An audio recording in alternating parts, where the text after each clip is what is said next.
Hello दोस्तों, नमस्कार। आपका स्वागत है मेरे चैनल पे। कला एवं संस्कृति का जो टॉपिक था उसका इम्पोर्टेंट जो क्वेश्चंस आए हुए थे ना, हम वो देख रहे थे, क्योंकि पेपर के पॉइंट ऑफ व्यू से मोस्ट इम्पॉर्टेंट है ना। जैसे कौन सा शास्त्रीय नृत्य कौन से राज्य में होता है हमारा, है ना। ये मोस्ट इम्पॉर्टेंट है क्योंकि पूछा जाता है। और कौन से शास्त्रीय नृत्य के कलाकार कौन है ना। इस तरीके से ये कुछ इम्पोर्टेंट क्वेश्चंस थे, तो वो हमने देख चुके थे फर्स्ट वीडियो। आज का सेकंड वीडियो स्टार्ट करते हैं, है ना। तो उसमें देख लेते हैं कि किस टाइप के क्वेश्चन है सेकंड वीडियो में। आइए स्टार्ट करते हैं। देखिए, बल तोल, है ना, नारायण मेनन, आनंद शिवरामन माधवन, कृष्णन कुट्टी कथकली के प्रमुख कलाकार हैं। किस चीज़ के हैं ये? कथकली, है ना। कथकली की क्या है ये? प्रमुख कलाकार। अब यहाँ पे कथकली आई तो हमको पता रहना चाहिए कि कथकली कौन से राज्य का शास्त्रीय नृत्य है। तो कथकली कौन से राज्य का शास्त्रीय नृत्य है? केरल का। देखिए यहाँ कहीं दिया, ये देखिए, कथकली केरल का प्रमुख शास्त्रीय नृत्य है ना। कथकली कौन सी भाषा में कराया जाता था? मलयालम में। लेकिन पहली बार 1968 में हिंदी गीतों पे कथकली किया गया। ये मोस्ट इम्पॉर्टेंट हो गया कथकली के लिए। केरल से था, है ना। ये इनके प्रमुख कलाकार हैं, इनके बिना कथकली अधूरी है। यही प्रमुख कलाकार है कथकली के, है ना।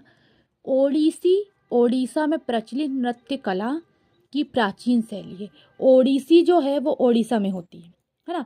वहाँ की प्रचलित नृत्य कला शैली की प्राचीन शैली है वो। नृत्य कला की प्राचीन शैली ओडिसी, ओडिशा का, याद रखिएगा। ओडिसी नृत्य जो है वो पूर्णतः आराधना का नृत्य है ना। ओडिसी जो नृत्य है वो पूर्णतः आराधना का नृत्य है, ये आपको याद रखना है। सोनल मानसिंह, है ना, केलूचरण महापात्र, ठीक है, और कालीचरण पटनायक, ये ओडिसी नृत्य के प्रमुख कलाकार हैं। इसमें मेन नाम सोनल मानसिंह का आता है। इनका नाम मैंने पेपर में देखा, सुना भी बहुत ज़्यादा। सोनल मानसिंह ओडिसी नृत्य के प्रमुख कलाकार है। इनका नाम मोस्ट इम्पॉर्टेंट है। केलूचरण महापात्र का भी आपको रखना है। कालीचरण पटनायक जी का भी नाम याद रखना है। ये सब ओडिसी नृत्य के प्रमुख कलाकार हैं। भारतीय शास्त्रीय नृत्य के 9 रस है। हमारे जो भारतीय शास्त्रीय नृत्य है उसके 9 रस होते हैं, है ना। तो वो आपको मोस्ट इम्पॉर्टेंट तरीके से याद रखना है। मोहिनी अट्टम नृत्य का संबंध जो है वो केरल से है। फिर हम केरल में क्या करे थे? कथकली, ठीक है। मोहिनी अट्टमी नृत्य जो है वो आप केरल से संबंधित रख सकते, केरल से ही है संबंध मोहिनी अट्टम का। तो केरल में आप 2 कथकली और मोहिनी अट्टम 2 याद रखेंगे तो बहुत अच्छा होगा। केरल का 2 नृत्य है, हमारा शास्त्रीय नृत्य मोहिनी अट्टम और एक हमारा हो गया कथकली, ये मोस्ट इम्पॉर्टेंट। यक्षगान कर्नाटक का प्रमुख लोक नृत्य है। ये वहाँ का लोक नृत्य है, वहाँ का मेन लोक नृत्य है कर्नाटक का यक्षगान। यक्षगान भी पूछा जाता है कहाँ का है, तो आप कर्नाटक डायरेक्ट लगाइएगा, कोई टेंशन वाली बात नहीं है। यक्षगान में नृत्य और गान का संगम होता है, मतलब नृत्य और गान दोनों को मिला के उनका संगम लेके यक्षगान किया जाता है। और कहाँ किया जाता है? कहाँ किया जाता है? कर्नाटक में, ठीक है। अब ये जो जात्रा हो गई, यात्रा नहीं जात्रा, जात्रा क्या है? पश्चिम बंगाल का लोक नाट्य है। ये लोक नृत्य अलग है, शास्त्रीय नृत्य अलग है और लोक नाट्य अलग है।